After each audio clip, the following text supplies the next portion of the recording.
Hey, good evening, everybody.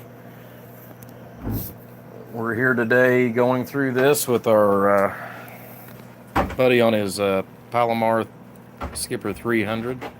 Just a quick tune-up report on it.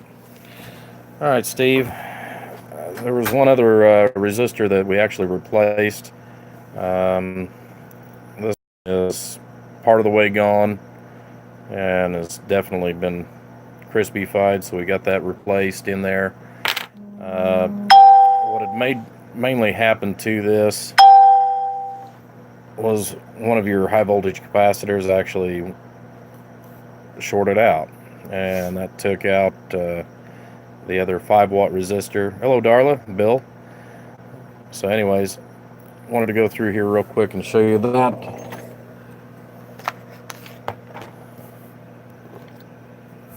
Let's see here. Turn on our meter. What's going on, buddy? Can you fix plasma cut? It depends on what's wrong with it. The breaker. Can you bypass it? Yeah, I can bypass a breaker for you. It's the main switch breaker, just need to bypass. Yep. Run it. I've also got replacements. Well, So. You probably do. Them guys just told us too old. Yeah. I'll bring it. Hey, good evening. Yep. Good evening, Three Mate. I've seen you pop in there. All right, so this is the reading that we got on one of the capacitors when we pulled it out of line and did the testing. A neighbor stopped by, needs help with a plasma cutter, so I'm sure I'm going to get roped into that. But anyways, so there's no reading on it. We're going to go ahead and get the volt ohm meter, and we'll show you that as well here in a second. So I'm going to hook up the other one here real quick. We're doing this one-handed this evening, so just have to kind of bear with us. You can see what it says. All right, and it's at 86 UF. It's a 100 UF cap, and these are plus or minus 20%. So this one's actually still good, but my thing is, anytime you're dealing with high voltage electrolytics, if you've got one that's bad, just replace them. It doesn't matter if they're new or used. These were actually put in there just a little over a year ago. Not sure why, but I had one of them give out. Also, on the high voltage rectifier circuit, I wished I still had it. It had been laying up here for a week, but we went ahead and replaced the other one.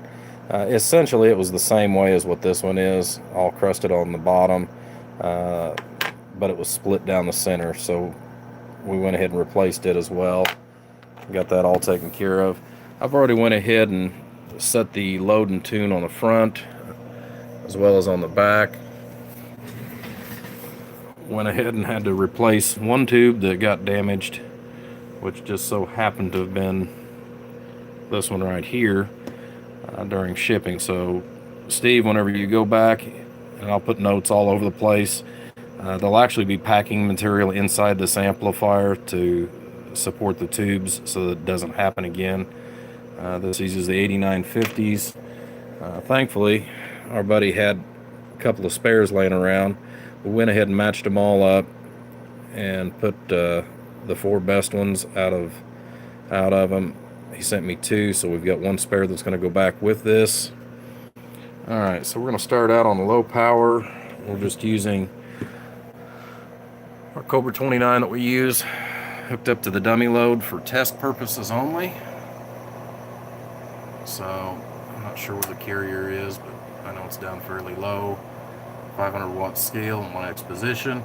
Hello, hello, hello, audio.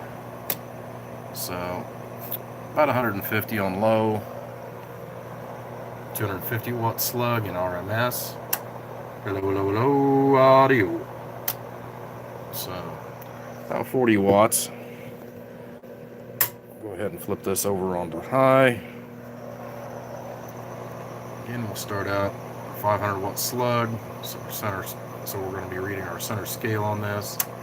Hello, check, audio, test, audio.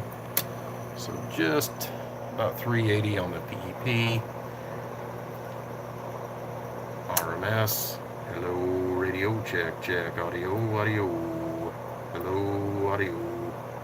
So peaking just a little over 200 on the RMS. But Steve, we got you all up and going. I'll get this box back up for you, big guy. Like I said, we're going to put notes in there, and we're going to pack these tubes very, very well. I don't know if you guys have been on eBay and checked out the price of an 8950, you know, but the average price for these is right around $100 a piece.